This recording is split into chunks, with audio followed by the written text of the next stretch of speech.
Hola a todos, soy Miguel Don Gil, bienvenidos a Secreto sin Confesión, el observatorio de la realidad espiritual internacional. Si eres nuevo en la plataforma te invito a que te suscribas y sigas cada nueva entrega semanal. Estamos emitiendo la edición número 36 que corresponde al sábado 23 de marzo de 2024. Antes de comenzar te invito a que seas parte del canal de Telegram Los Cristianismos, el cual tienes el enlace en la caja de la descripción, en el cual tendrás toda la información sobre estas noticias y muchas otras que ocurren a lo largo de la semana. Y sin más, comenzamos. En primer lugar, magistrado presenta su veredicto sobre el conflicto en el santuario de Torre-Ciudad entre el Opus Dei y el obispado de Barbastro-Monzón. El miércoles pasado 20 de marzo de 2024 se ha publicado un artículo de opinión del jurista Manuel Álvarez de Rom Soto. Ha sido magistrado, fiscal y funcionario de prisiones. Actualmente es letrado del Colegio de Abogados de Madrid. Y me ha parecido muy interesante traer este artículo de opinión que acaba de publicar sobre el conflicto del santuario de Torre-Ciudad, porque va a dar un análisis objetivo, neutral y desde el punto de vista jurídico, tanto desde el enfoque jurídico canónico como jurídico civil, aportando una visión necesaria y muy ajustada a los hechos concretos para desentrañar el conflicto y una posible solución al caso de Torre-Ciudad. En este artículo, este magistrado da su veredicto a este respecto, sujetándose única y exclusivamente a la normativa, a la legislación aplicable eclesiástica y civil, y analizando los hechos concretos de los cuales se desprenden la situación actual. El artículo se titula Claves para entender con claridad el conflicto legal entre el obispo de Barbastro y el Opus Dei sobre Torre-Ciudad. Lo voy a leer completo, pero para aquellos que quieran leerlos con calma y en detalle, lo tenéis en la caja de la descripción y en el primer comentario fijado si estáis en YouTube. Ahí tenéis el enlace al artículo de opinión publicado en Confilegal. Comienzo su lectura. Diversos medios de comunicación llevan meses haciéndose eco del mismo, es decir, del conflicto se refiere. Y continúa. Vamos a tratar de explicar en qué consiste y ver la normativa jurídica aplicable que nadie cita y que es la clave para resolver el conflicto, dice este jurista. Continúa.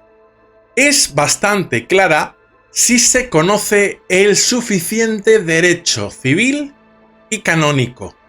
Todo lo que diré, afirma, será en un sentido y en otro. Será con el máximo respeto, añade, al obispo de Barbastro-Monzón, don Ángel Javier Pérez Puello, y al Opus Dei. Continúa. El fundador de la obra, San José María Escrivá de Balaguer, nació en Barbastro, razón por la cual para el Opus Dei tiene un gran valor sentimental. Su construcción, se refiere a Torre-Ciudad, conllevó una inversión de 18 millones de euros. Es decir, está hablando de la cifra de la época traducida a euros. Ante todo, continúa, decir que cuando se habla de Torre-Ciudad se está refiriendo al santuario mariano situado a 24 kilómetros de Barbastro, Huesca, a cuya diócesis pertenece.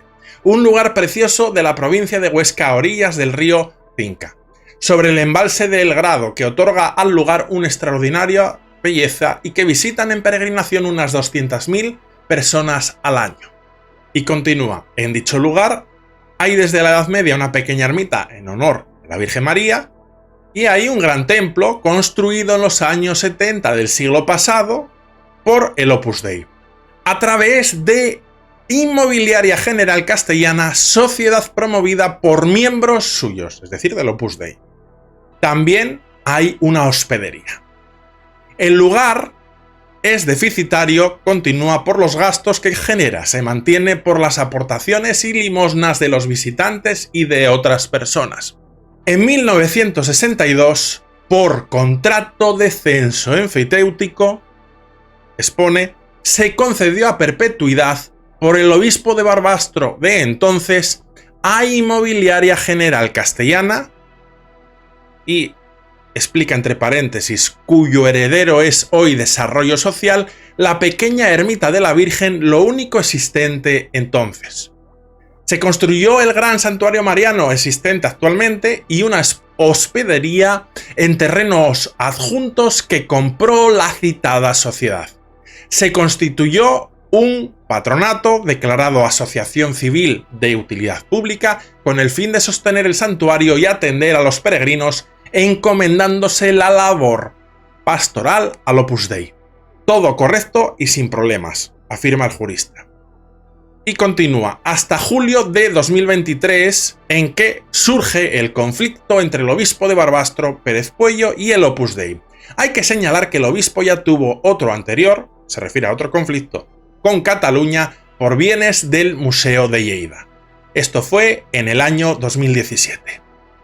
Y ahora se pregunta el jurista, ¿cuál es el conflicto de Torre-Ciudad? Centrándose en los fundamentos jurídicos únicamente. Pues expone el Opus Dei, en 2020, solicitó al obispado revisar y actualizar los estatutos vigentes de 1980, que entre otros derechos le otorga el de designar al rector del santuario. Se propone, entre otras cosas, erigir Torre-Ciudad como santuario diocesano, que actualmente, también aclara, es oratorio semipúblico. También se plantea incluso ceder el nombramiento del rector al obispo con el acuerdo entre las partes. Se realizan diversos contactos sin llegar a resultado alguno. En julio de 2023, el obispo, por su cuenta y saltándose los estatutos vigentes, expone el jurista, designa como nuevo rector del santuario a un sacerdote ajeno al Opus Dei, pero el Opus Dei no acepta. Ante ello, presenta recurso eclesiástico ante la Signatura Apostólica de la Santa Sede. El nombramiento del rector solo puede resolverse en los medios eclesiásticos. Esto está exponiendo el jurista, como ya ha efectuado el Opus Dei al instar recurso contra el nombramiento del obispo ante la Signatura Apostólica.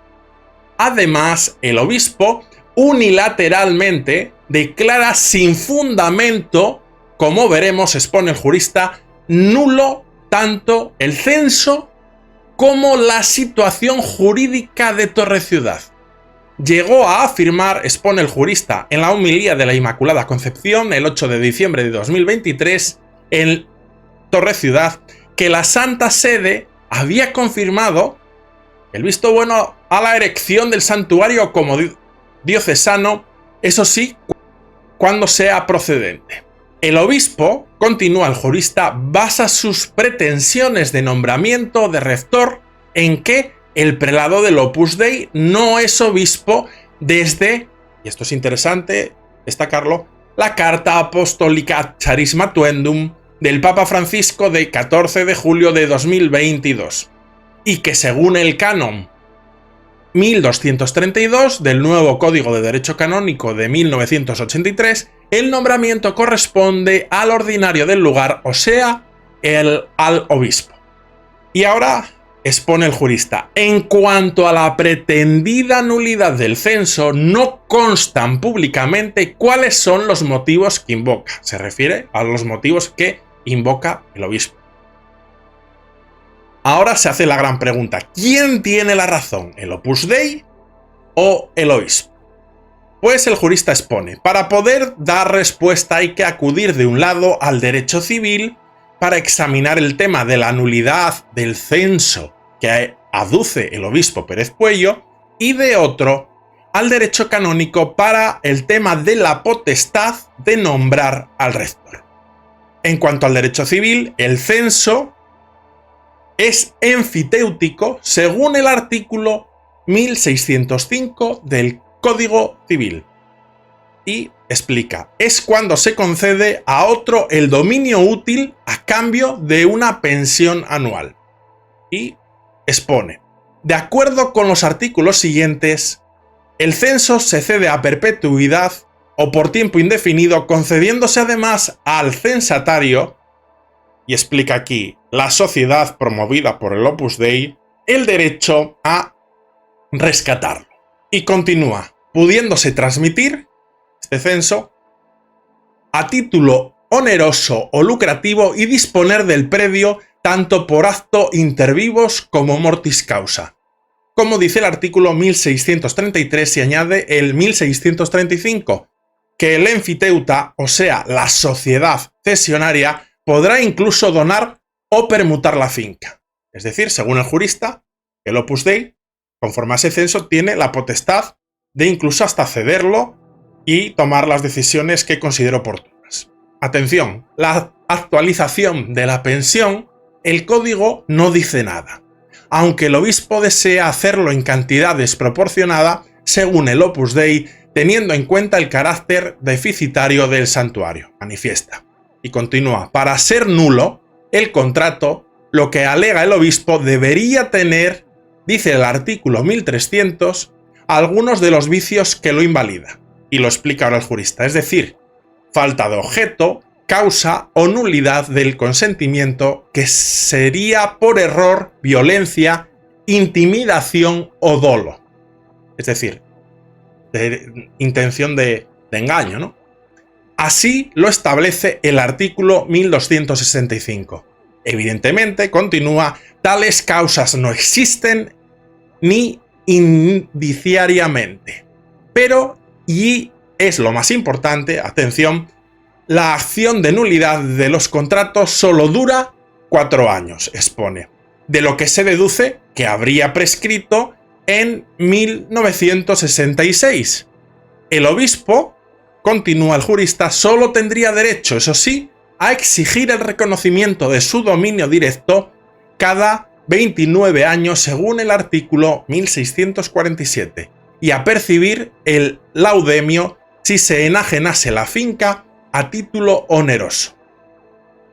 En definitiva, concluye, es evidente, dice este magistrado, antiguo magistrado, que civilmente el obispo sostiene una nulidad indefendible, se mire como se mire. Esta es la conclusión desde el punto de vista civil.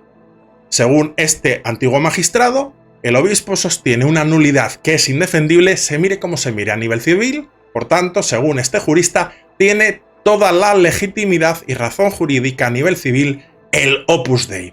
Y ahora vamos a la otra parte. Ahora explica la visión desde el derecho canónico. Expone el jurista, el obispo se basa, como adelantamos antes, en el artículo 1232 del nuevo Código de Derecho Canónico de 1983. Eso contraría dos cosas, es decir, eso va en contra de dos principios, es lo que quiere decir. Primero, es que desde la Edad Media la potestad de régimen, la autoridad de los entes eclesiásticos con exención papal, como los conventos, abadías o el santuario mariano, corresponde a su propia autoridad. Y la propia autoridad es el abad, el superior o el prelado en este caso, aunque no sea obispo. Y continúa, la reforma del Código de Derecho Canónico no dice que se revise lo que ya está aprobado y que sigue por tanto vigente. Ahí expone que es respetar las situaciones jurídicas creadas, algo propio de todos los sistemas jurídicos por evidente necesidad de la seguridad jurídica. Lo que está exponiendo aquí, que lo que se ha aprobado conforme a una disposición jurídica es vigente y válido y no se le puede aplicar una normativa posterior de manera retroactiva.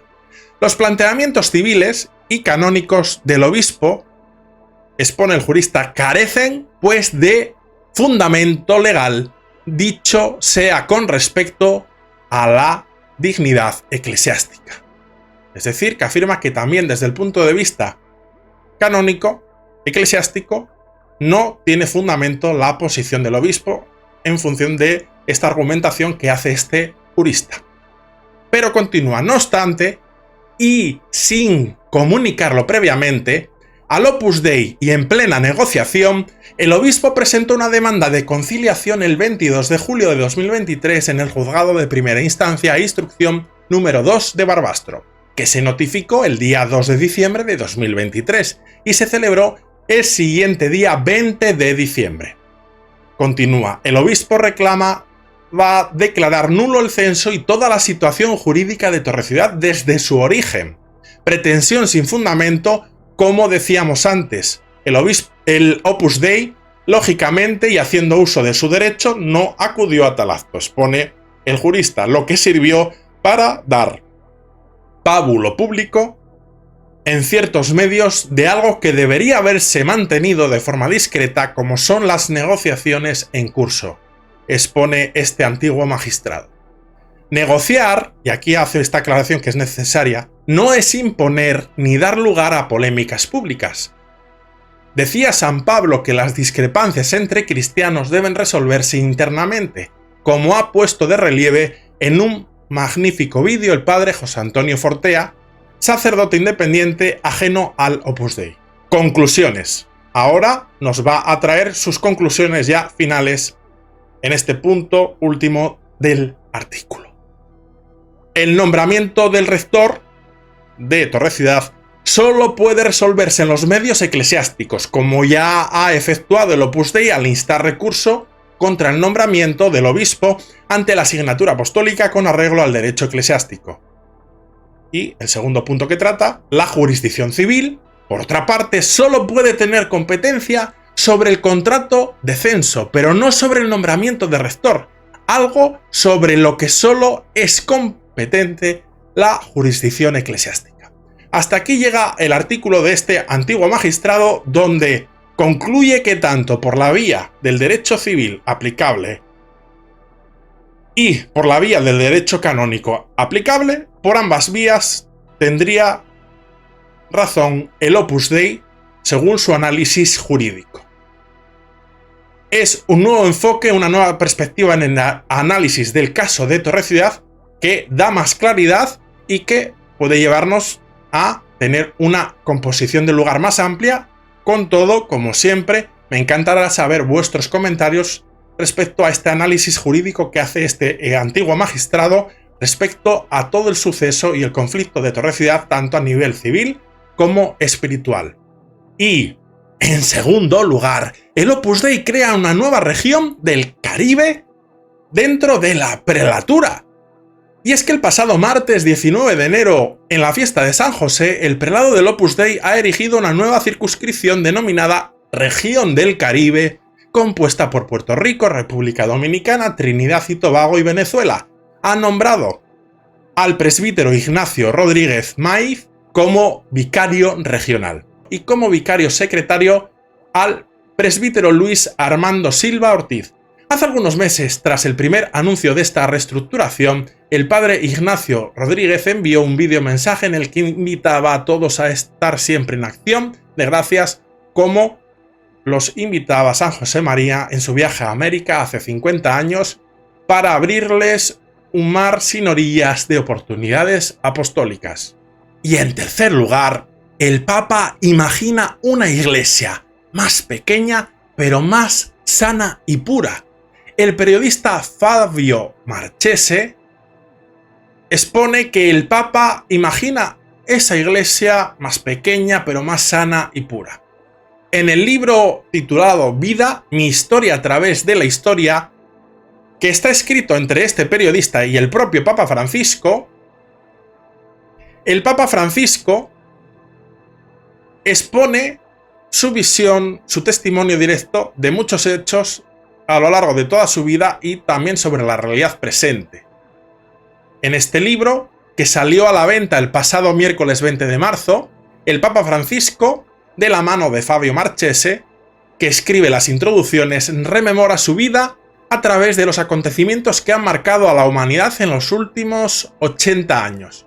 Unas vivencias inéditas en las que comparte los orígenes de las audaces ideas que han sido testigo de su pontificado, desde sus valientes declaraciones contra la pobreza, su preocupación por la destrucción del medio ambiente, hasta la exhortación directa a los líderes mundiales en temas como la lucha contra las desigualdades o la carrera armamentística. Jorge Mario Bergoglio, el Papa Francisco, acompaña al lector en un viaje extraordinario que comienza con el estallido de la Segunda Guerra Mundial en 1939, cuando el futuro pontífice tenía casi 3 años, hasta la actualidad. Un libro que será interesante poder leer y profundizar en él para ver estos testimonios sobre todo lo que ha pasado en estas últimas 8 décadas en la humanidad desde la vista del pontífice. Y en cuarto lugar, el Papa elimina en último momento los temas polémicos del debate del sínodo como el diaconado femenino o los criterios para nombrar obispos. Y es que recordemos, la semana pasada informábamos en la anterior entrega de cómo serían temas a tratar en la segunda fase del sínodo de la sinodalidad, el próximo octubre, serían temas principales a tratar la cuestión de el diaconado femenino, el papel de la mujer en la iglesia y por otro lado los criterios para nombrar obispos. Y el Papa ha eliminado en esta semana estos temas polémicos del debate del sínodo, de la segunda fase del sínodo, y el objetivo que tiene es reconducir la discusión hacia la cuestión original y principal: cómo ser una iglesia sinodal en misión. Vista la experiencia, podemos decir traumática, de los pasados sínodos dedicados a la familia o a la Amazonía, en el cual se trataron temas como la posibilidad de hombres casados o también sobre la comunión para personas divorciadas, vueltas a casar, que fueron temas que causaron cierta polémica y cierta tensión en los círculos eclesiásticos, pues el Papa ha apartado estas cuestiones o nuevas cuestiones controvertidas de la próxima plenaria del sínodo y ha centrado todos los objetivos o todas las miradas en los aspectos que le preocupan, que sería este concepto de una iglesia sinodal. Significa, por tanto, que no tomará decisiones sobre estas cuestiones de manera inmediata, sino que estas cuestiones las va a tratar en una serie de mesas que se van a establecer para ir analizándolos con calma estos aspectos, pero no en esta segunda sesión del sínodo como acabamos de exponer. Se van a crear 10 grupos de trabajo que están en proceso de constitución, según informa la Santa Sede, en los cuales se van a tratar todos estos aspectos que son más o menos polémicos y que necesitan analizarse y dar una respuesta por parte de la Santa Sede. El Papa ha encomendado a la Secretaría del Sínodo la coordinación de estos grupos de estudio en los que participan los dicasterios de la Curia junto a expertos de todos los continentes y tomando en consideración no solo los estudios ya existentes, sino también la experiencia más relevante en curso de las iglesias locales. El cardenal Grech ha confirmado que los grupos están en fase de constitución y su primera tarea será elaborar un plan de trabajo. Además de anunciar los temas de estos grupos de trabajo, el Vaticano ha dado a conocer 5 perspectivas que propone profundizar teológicamente con vistas a la Asamblea General de octubre. Lo cierto es que, aunque el Papa haya, vamos a decir así, pausado esos temas polémicos, no van a faltar cuestiones que sean un tanto espinosas en esa segunda encuentro del sínodo, y se trata, entre otras, de cómo puede la Iglesia incluir a más mujeres en las funciones y ministerios existentes en la Iglesia, el estatuto de las conferencias episcopales para que tengan mayor autoridad doctrinal disciplinar, sin limitar ni la potestad propia de cada obispo en su diócesis, ni la del Papa como principio visible y fundamento de la unidad de toda la Iglesia, precisar el papel del sínodo y de la curia romana, concretar el proceso material de la sinodalidad que va desde la elaboración de decisiones hasta la toma de decisiones, identificando las esferas de competencia del obispo, el sacerdote, los religiosos y los laicos. Y en quinto y último lugar, en Hong Kong se aprueba una ley que obliga a los sacerdotes a romper el secreto de confesión. La legislación de Hong Kong actual ha introducido un cambio que ha aprobado que se pueda romper o se deba o estén obligados, mejor dicho, los sacerdotes desde el ámbito del derecho civil a romper el secreto de confesión. Se espera ampliamente que conduzca a nuevas restricciones de libertades y podría dar lugar a encarcelación de sacerdotes católicos que se nieguen a romper el secreto de confesión que la Santa Sede les obliga a mantener. El 19 de marzo, fiesta de San José, el artículo 23 fue aprobado por unanimidad en la Cámara del Consejo Legislativo de Hong Kong, que entrará en vigor el 23 de marzo tras haberse presentado un borrador de la ley menos de 2 semanas antes, y el 30 de enero el presidente ejecutivo de Hong Kong insistió en establecer un periodo de consulta de 4 semanas para el artículo 23. ¿Qué se sustrae o qué conclusiones podemos sacar de este artículo 23? Pues que pone en riesgo a los sacerdotes y el sacramento de la confesión. Una declaración del 13 de marzo de un grupo de individuos y grupos, entre ellos Hong Kong Watch, advirtió que los términos de la ley podrían afectar directamente a la Iglesia Católica. Ciertamente esta cuestión es un tanto polémica y veremos si por parte de la Santa Sede hay algún acercamiento al gobierno de Hong Kong para ver cómo establecer un equilibrio en tanto que la Santa Sede impone a los sacerdotes que respeten el secreto de confesión, pero a nivel civil se les va a exigir en Hong Kong que no lo respeten. Veremos si hay algún tipo de acuerdo a nivel diplomático entre Santa Sede y Hong Kong para equilibrar esta situación. Me interesa, como siempre, saber vuestra opinión sobre todos estos temas. ¿Estáis a favor o en contra? Quiero saber vuestras opiniones de estos temas tan interesantes, todos los que hemos tratado esta semana. Siempre os pido que os tratéis con respeto, pero podéis escribir lo que consideréis, siempre justificándolo. Yo os responderé en la medida de mis posibilidades. Y antes de concluir, os invito a que, a través del enlace de la caja de la descripción, accedáis al portal informativo plural e independiente sobre la realidad espiritual internacional, los cristianismos, donde tendréis muchas más informaciones a lo largo de toda la semana. Tenéis, como digo, el enlace en la caja de la descripción. Y sin más, me despido de todos vosotros enviándoos un fuerte saludo.